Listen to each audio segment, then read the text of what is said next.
The podcast series, presented by Amol Rajan, was intended to be aired 2 weeks ago on the same day as the second installment of the two-part Princes and the Press trademark documentary was set to air.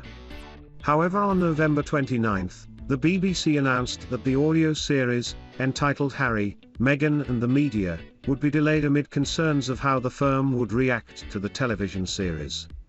The Beeb decided to shelve the audio series for the immediate future after royal fans turned their anger towards the Princes and the Press documentary. The BBC said at the time the podcast series was still in production and said it would be released as a box set on an unconfirmed date when it TMS ready. Speaking on a teaser clip for the podcast series, Mr. Rajan promised the series would go into some very controversial aspects of the royal family. He said, "Allegations of sexism, racism and strategic leaks, we examine them all."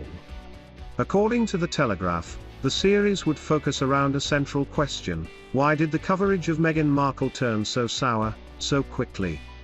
Buckingham Palace, Clarence House and Kensington Palace all expressed anger at the two-part documentary as the camps had not been given a preview of its contents prior to broadcast. In a statement given to the BBC, and shown at the end of the programme, the palaces said, "A free, responsible and open press is of vital importance to a healthy democracy. However, too often it is overblown and unfounded claims from unnamed sources that are presented as facts, and it is disappointing when anyone, including the BBC, gives them credibility." Following the release of the television documentary, Britain TMS National Broadcasting Studio received 925 complaints from enraged watchers who believe the programme was disrespectful to the royal family and therefore should not have been broadcast. Responding to the complaints, the BBC said, "The Princes and the Press explored the relationship between the media and the monarchy, focusing on the younger royals. Sarah, affectionately known as Fergie, celebrates her birthday today. The Duchess of York turns 62 and, if her former shindigs are to go by, will likely celebrate in style." The birthday wishes have already started to roll in on social media. Warm messages from the royal family and her daughters, Princesses Beatrice and Eugenie, are likely to follow later today. Fergie will have only recently celebrated the wedding anniversary of her youngest daughter, Princess Eugenie.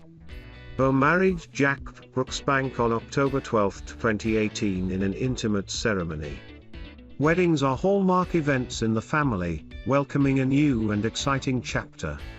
They're also a moment for the family to get together and catch up, a rare thing for people who are as busy as they are. This is why, when Prince William failed to invite Fergie to his 2011 royal wedding to Kate, Duchess of Cambridge, many recoiled.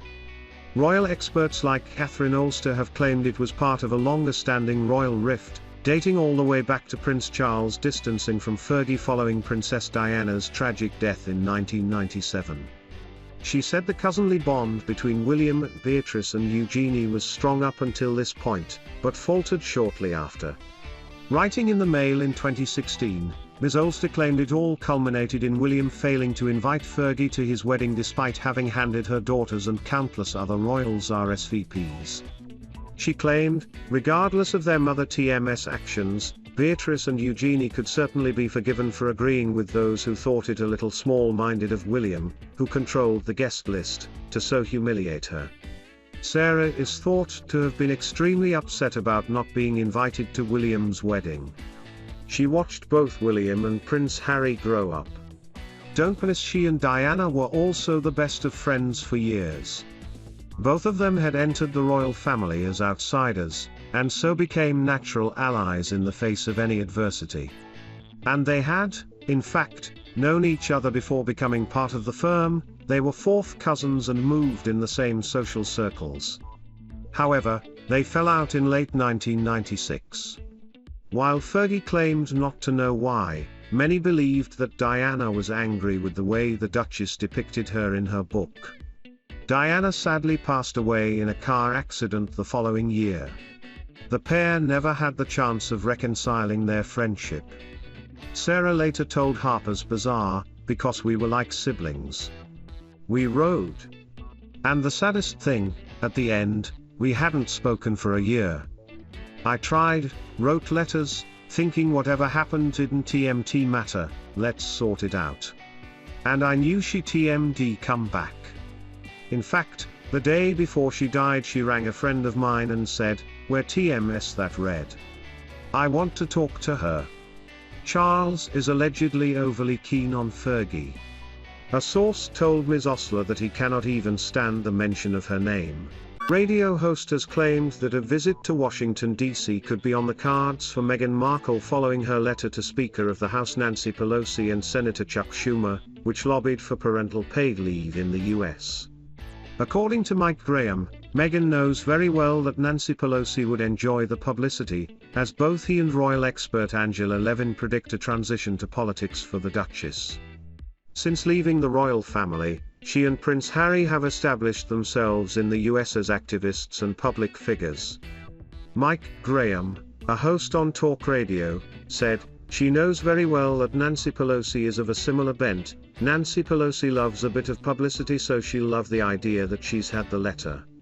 So no doubt, the next step will be, why don't you come to Washington, and we can have you address the Senate about the issue of childcare.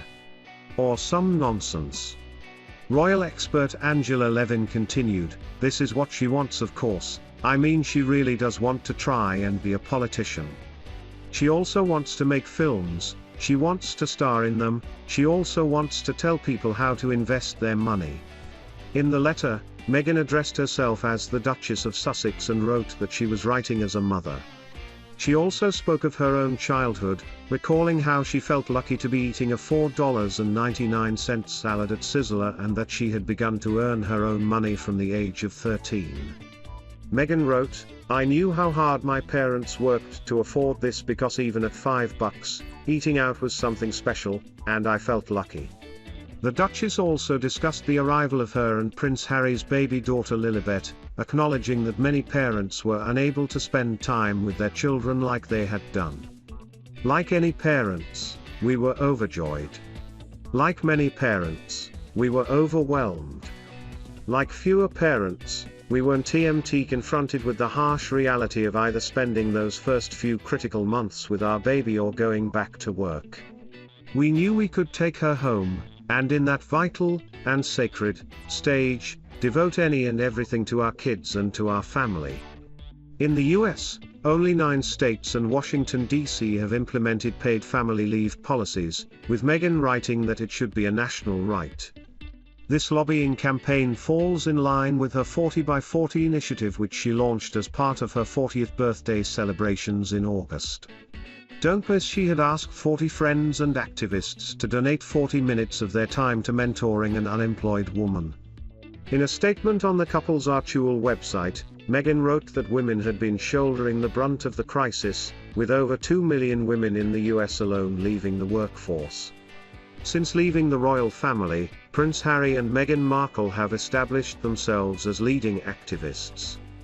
In September, they conducted a 3-day tour of New York, where they met with New York's Mayor Bill de Blasio, joined a roundtable discussion with the World Health Organization and gave a speech at the Global Citizen Live concert. They have also launched their own non-profit foundation Artual and have signed a $100 million deal with Netflix and Spotify. The couple currently reside in Montecito in California with their 2 children. Her Majesty, 95, was spotted using a walking stick twice this week. An insider made it clear this move had been taken for comfort rather than for any medical issue. But the use of a lightweight walking stick by the sovereign should not be a cause of concern given her age, it is suggested.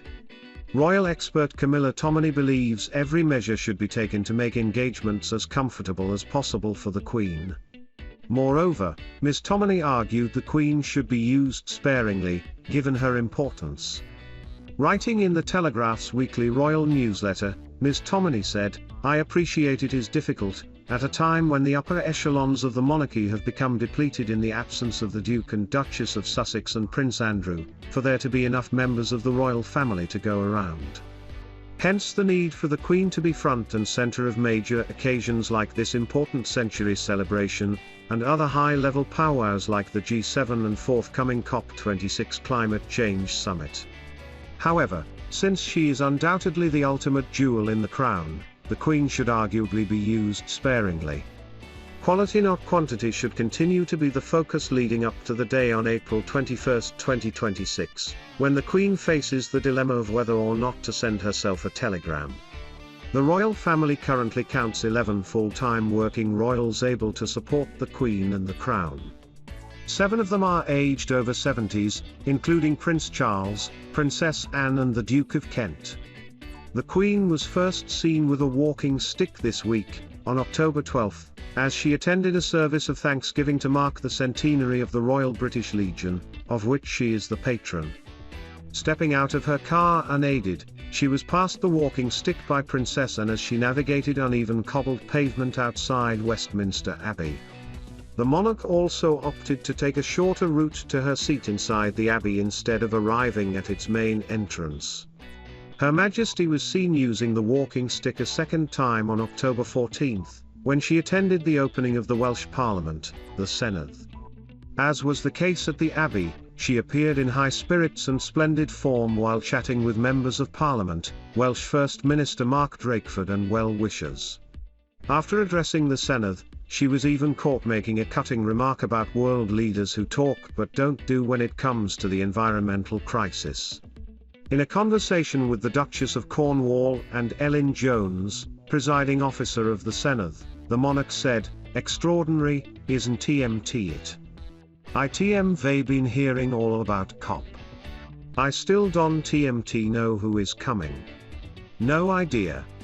We only know about people who are not coming. It TMS really irritating when they talk but they don't TMT do." The Queen has enjoyed good health over the decades. The last time she was seen walking with a stick was in 2003 when was photographed leaving hospital after undergoing surgery to remove torn cartilage in her right knee.